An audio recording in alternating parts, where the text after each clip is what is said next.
Na segunda carta de Paulo a Timóteo,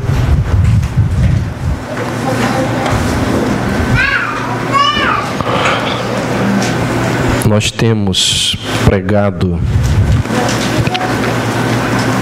desde que iniciamos o ano, acerca da fé reformada, e temos falado sobre os 5 solas. Já falamos sobre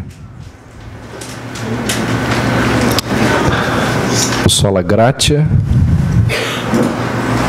o sola fide, e hoje nós vamos falar sobre solos Christus. 2 Timóteo 2, os 7 primeiros versos dizem: antes de tudo exorto que se façam súplicas, orações, intercessões e ações de graças por todos os homens, pelos reis e por todos os que exercem autoridade, para que tenhamos uma vida tranquila e serena, em toda piedade e honestidade.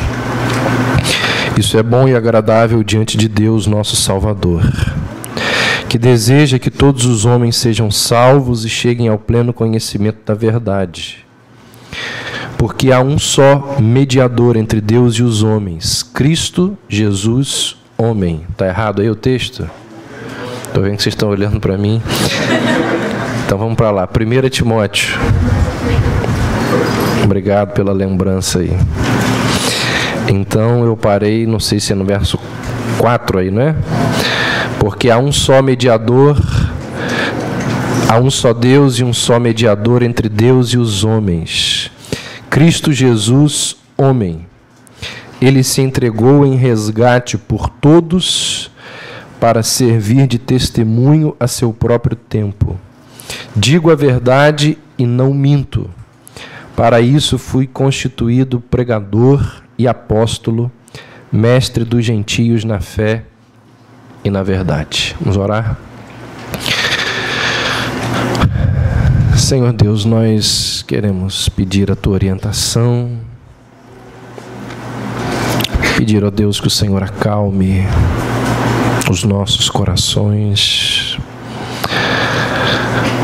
as nossas mentes que muitas vezes chegam aqui ansiosas, preocupadas, fatigadas, pelos mais diversos motivos. Então nós pedimos que o Senhor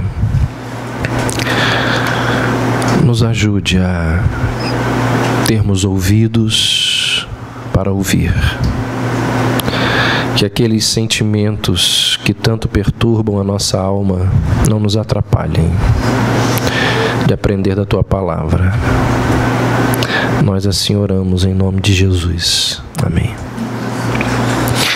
A confissão de fé da nossa igreja,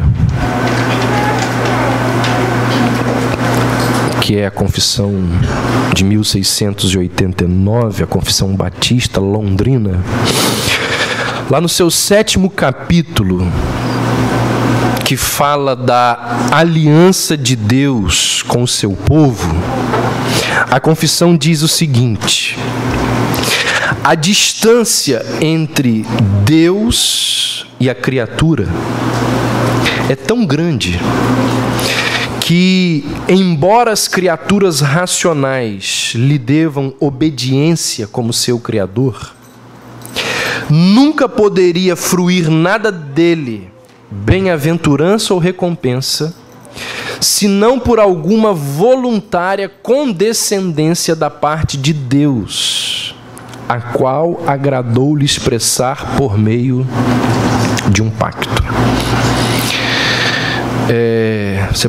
Você que chegou aí, quem apanhou lá o esboço, pode acompanhar, né, a mensagem através do esboço aí que foi distribuído. O que os teólogos que elaboraram essa confissão estão dizendo aqui, nesse 7º capítulo, é o seguinte: o fato de Deus dar vida a uma criatura coloca aquela criatura em dívida com o Criador. O ser criado deve inerentemente, intrinsecamente, obediência a quem o criou. Precisa prestar obediência. Deus, em nossa criação, Ele não tem nenhuma obrigação de fazer qualquer promessa contratual conosco, com os seres humanos. Deus, Ele não nos deve benefícios. Deus, Ele não nos deve bênçãos. O que eles estão dizendo é que mesmo que eu e você, mesmo que o homem obedecesse a Deus de forma perfeita, isso seria apenas o nosso dever. Seríamos apenas servos inúteis, porque só fizemos o que nos foi mandado. Só cumprimos o nosso dever. Então nós não temos nenhum direito de esperar qualquer recompensa ou bênção de Deus. É o que eles estão dizendo aqui. Mas Deus, de forma bondosa, de forma graciosa, foi condescendente comigo e com você. Ele foi condescendente com a sua criação. E voluntariamente, não forçado por nada, mas voluntariamente, Deus entrou numa relação de aliança com o povo que criou. Você deve conhecer aquele texto quando Deus diz: eu serei o seu povo, eu serei o seu Deus e vocês serão o meu povo. Ou seja, a relação de Deus com o homem, ela acontece através de pactos e alianças. Como que Deus se relaciona comigo e com você? Através de alianças, através de pactos, através de acordos, que você deveria saber muito bem qual é. Isso é uma obrigação nossa. O primeiro pacto que Deus fez com o homem, ele é chamado ou denominado pelos teólogos de Pacto das Obras. Nessa aliança que Deus fez ali, que Ele prometeu e fez a Adão, e a posteridade de Adão, Ele o fez sob a condição de perfeita obediência.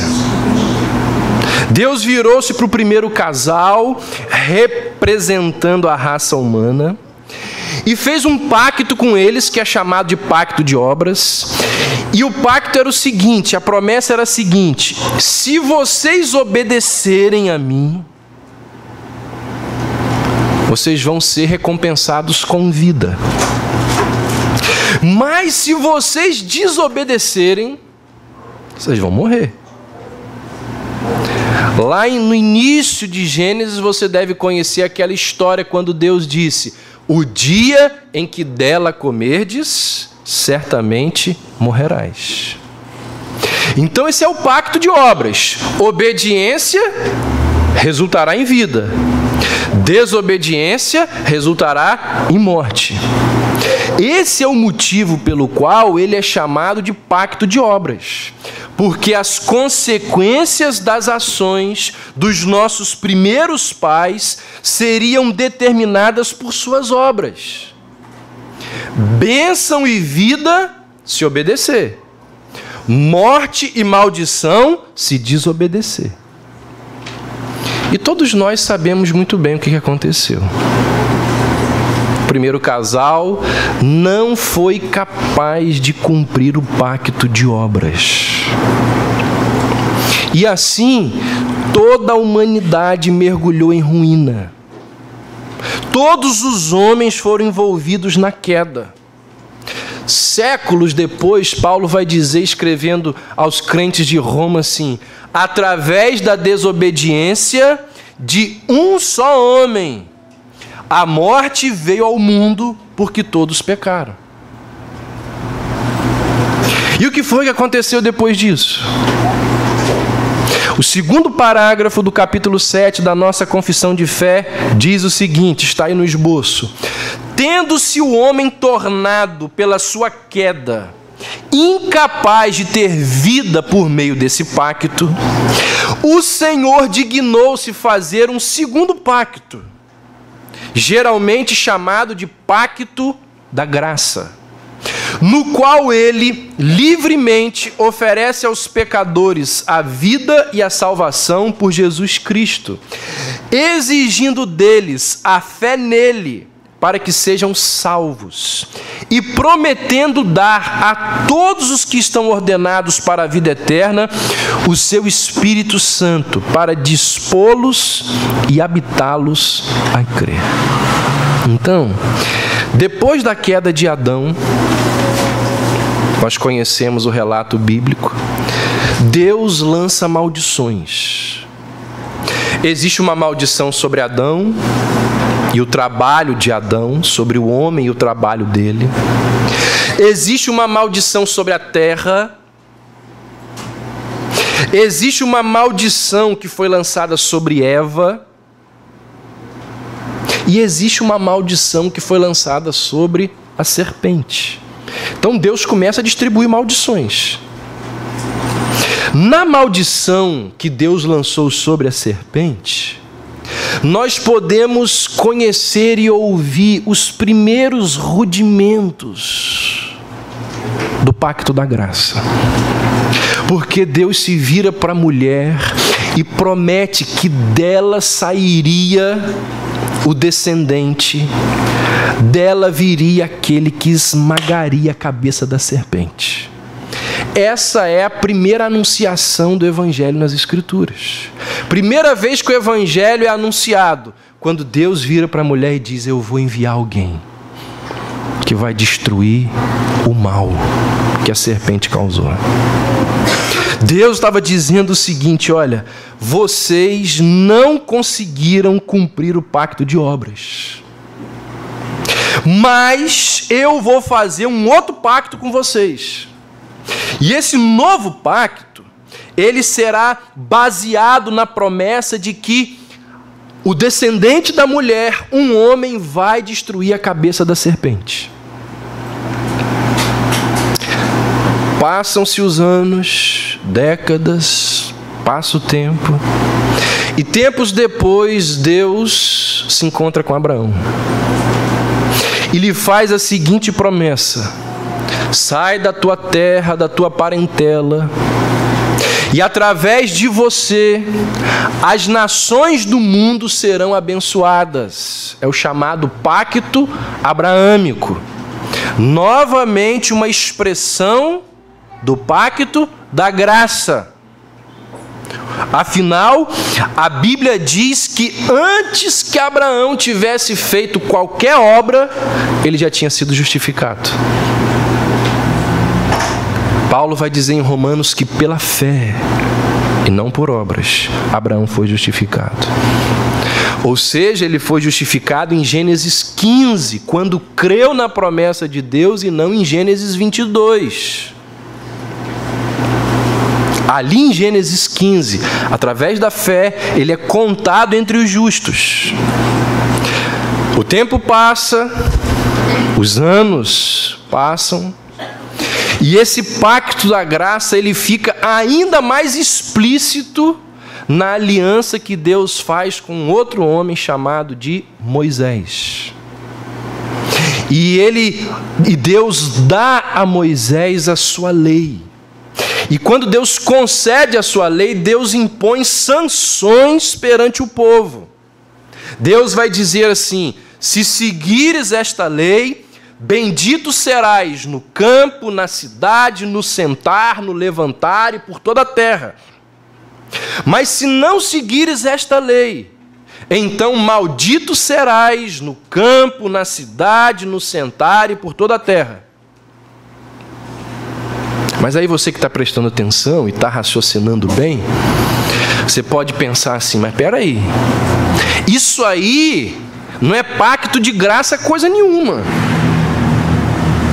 Essa condicional aí, se seguires esta lei, bendito serás, e se não seguires, maldito serás, Essa condicional aí não é pacto de graça coisa nenhuma. Esse é o mesmo pacto lá de Adão, que Adão não conseguiu cumprir.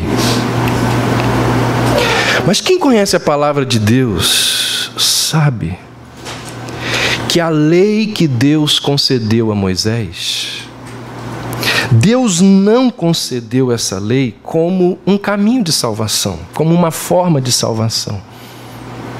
Porque nenhum homem é capaz de cumprir a lei na sua totalidade. A lei, assim como a promessa que Deus fez a Adão e a Eva, dela eu levantarei alguém que esmagará a cabeça da serpente. A lei e essa promessa, ambos apontam para Jesus Cristo. A lei não nos foi dada para que nós a cumpríssemos como caminho de salvação. Faça isso tudo e você chegará ao céu. Nunca. Paulo vai dizer em Gálatas 3 que a lei ela serviu como aio para nos conduzir a Cristo, para nos mostrar Cristo. A lei foi dada para nos mostrar que alguém cumpriria essa lei em nosso lugar. E é exatamente aqui, nesse ponto, que entra solos Christus. É exatamente aqui que os reformadores disseram: não há ninguém capaz de cumprir a lei na sua totalidade, somente um, Jesus Cristo. Ele, e tão somente Ele, trouxe redenção ao homem. Então o fundamental para a nossa justificação é a obra de Cristo realizada na cruz. Então olha só, presta muita atenção no que eu vou dizer agora, para você não se confundir. Em última análise,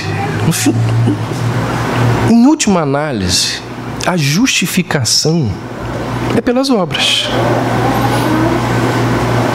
É tão somente por obras. A única maneira de alguém poder se apresentar diante de Deus no dia do juízo é estar plenamente justificado pelas obras.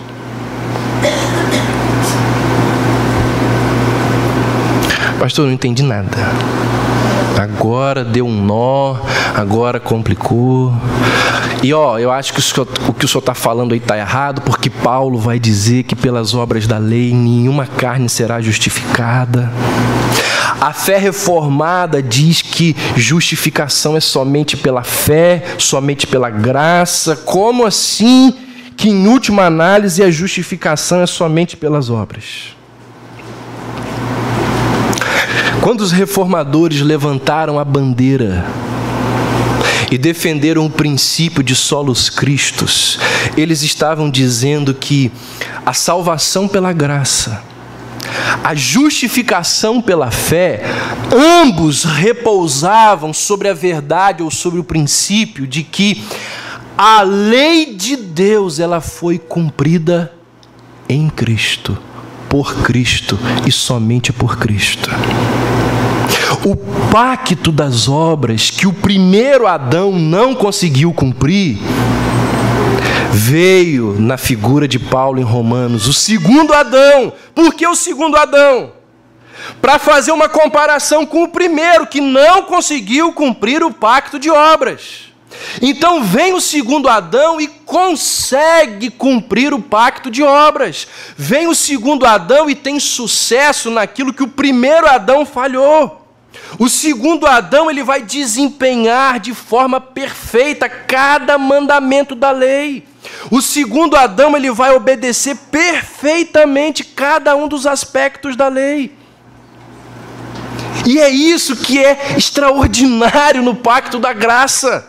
O pacto da graça não destrói o pacto das obras. Ao invés disso, o pacto de obras, ele pode ser cumprido em nosso favor através de um mediador nomeado por Deus. O pacto de obras não é obedecido por nós, mas ele é exigido de Deus.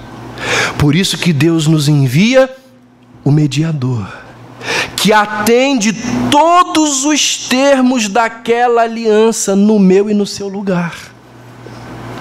Quando nós estudamos aqui o Sola Gratia, nós vimos que a nossa justificação, ela é somente por graça. Nós vimos que é muito diferente do ensino católico romano, que diz que é graça mais mérito. E nós vimos que nós, seres humanos, nós não trazemos nenhum mérito diante do tribunal de Deus, pelo simples fato de que nós não temos nenhum mérito. Quando nós formos pregar sobre depravação total, vai ficar muito nítido que nós não temos nenhum mérito. O mérito pelo qual nós somos justificados, salvos, é o mérito que pertence tão somente a Jesus Cristo. Semana retrasada, quando nós começamos a falar do Sola Fide, e vamos falar um pouco mais, quando terminarmos os solas, vamos começar a falar sobre justificação pela fé. Nós vimos que a fé, ela não é a base meritória pela qual nós somos declarados justos diante de Deus. Eu não sou salvo porque eu tenho fé. Eu sou salvo por causa do sacrifício de Cristo. A fé é apenas um instrumento pelo qual nós somos ligados àquele cuja justiça é a única razão da nossa justificação. Por isso que nós precisamos ter um enorme cuidado ao dizermos assim: por que você vai para o céu? Porque eu creio em Cristo. Essa sua palavra pode ser a confissão de que você crê em justificação por obras. Porque se você vai para o céu por algo que você faz, você está tirando o mérito do sacrifício de Cristo. Você não vai para o céu porque você crê, você vai para o céu por causa do sacrifício de Cristo. Então, qual é o fundamento da nossa justificação? Com base no que Deus pode declarar um homem justo? Apenas e tão somente pelos méritos de Cristo. O mérito é dele, não é meu. E o grande divisor do século XVI era essa diferença entre graça derramada e graça e justiça imputada. O que é isso? Que nomenclatura é essa? A Igreja Católica, ela dizia que Deus, ele jamais declararia uma pessoa justa a não ser que a verdadeira justiça e retidão fosse inerente à pessoa. A pessoa tinha que conquistar a justiça, tinha que se tornar, pelos seus méritos e com a ajuda da graça, uma pessoa justa. A Igreja Católica dizia que o homem, ele não possui essa justiça e retidão em si mesmo. Então ele precisa da assistência da graça, da assistência da fé, da assistência de Cristo, e em cooperação a essa graça, o homem deve se esforçar para, através das suas obras, dos seus méritos, alcançar essa justiça dentro de si, para só depois Deus o declarar justo. E aí aparecem os reformadores e dizem: não, de forma nenhuma. Ninguém precisa se esforçar e ter mérito para só depois Deus o declarar justo. Não é isso. Os reformadores disseram: no momento em que nós colocamos a nossa fé em Cristo, Deus imputa a justiça de Cristo a nós. No momento em que colocamos a nossa fé em Cristo, Deus transfere legalmente para a nossa conta a justiça e os méritos de Cristo. Foi por isso que Lutero disse que a justiça pela qual nós somos justificados, na expressão dele, é uma justiça alheia. Ou seja, é aquela que pertence a outro, não é nossa. É uma justiça que vem de fora. Os teólogos reformados, eles vão dizer que é uma justiça extra nós, ou seja, para além de nós. O que isso significa? Não é a minha vida que vai me levar para o céu. Não é qualquer coisa que eu tenha feito, conquistado, que garantirá a minha passagem para o céu. Eu não tenho absolutamente nada nas mãos para, ao chegar aos portões celestiais, usar aquilo como garantia de entrada no céu. Agostinho vai dizer que as nossas melhores obras são vícios esplêndidos. Melhor coisa que a gente possa fazer, o maior bem, Agostinho diz, isso é um vício esplêndido, porque todas as nossas obras, em algum momento, elas estão contaminadas pelo pecado que em nós habita. Então, é impossível a mim e a você e a qualquer homem conseguir a salvação, cumprir a lei. E é aí que Deus providencia a nossa salvação, através de Jesus Cristo. Porque em Jesus Cristo não há nenhuma mancha, em Jesus Cristo não há nenhum defeito, não há nada que estrague a perfeição das obras de Cristo. Sendo assim, a justiça pela qual nós somos justificados não é nossa. É extra nós. Vem de fora. Percebeu a diferença do ensino católico? Os protestantes diziam, vem de fora. Os católicos diziam, nós podemos produzir. A boa notícia é que ela é uma justiça, como vão dizer os protestantes, pro nobis, ou ela é para nós. Há um grande teólogo, famoso teólogo chamado Calbart, já morreu faz tempo.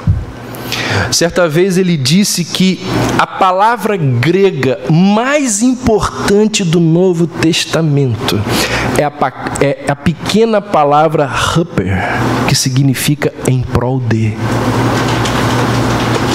Ele diz, isso é o mais importante do Novo Testamento. É essa palavrinha, em prol de. Então, quando nós dizemos solos Christus, quando os reformadores levantaram a bandeira dos solos Christus, eles estavam dizendo que Jesus, ele é o nosso único e suficiente mediador, que faz por nós o que não poderíamos fazer por nós mesmos. E esse texto que nós lemos aí no início de 2 Timóteo é uma das principais passagens do Novo Testamento que mostram a exclusividade de Cristo. Paulo deixa muito evidente tudo que eu falei até aqui. Cristo foi aquele que viveu de forma perfeita. Cristo foi aquele que cumpriu o pacto de obras, e por causa disso, a justiça de Cristo é imputada àqueles que o recebem pela fé.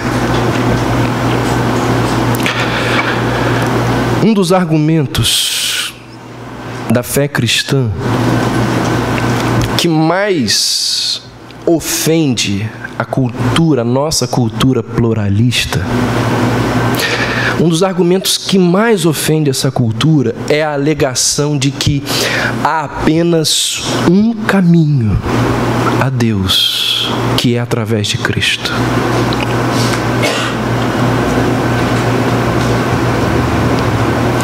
Você conhece pessoas que dizem assim: todos os caminhos levam a Deus, todos os caminhos levam para o inferno.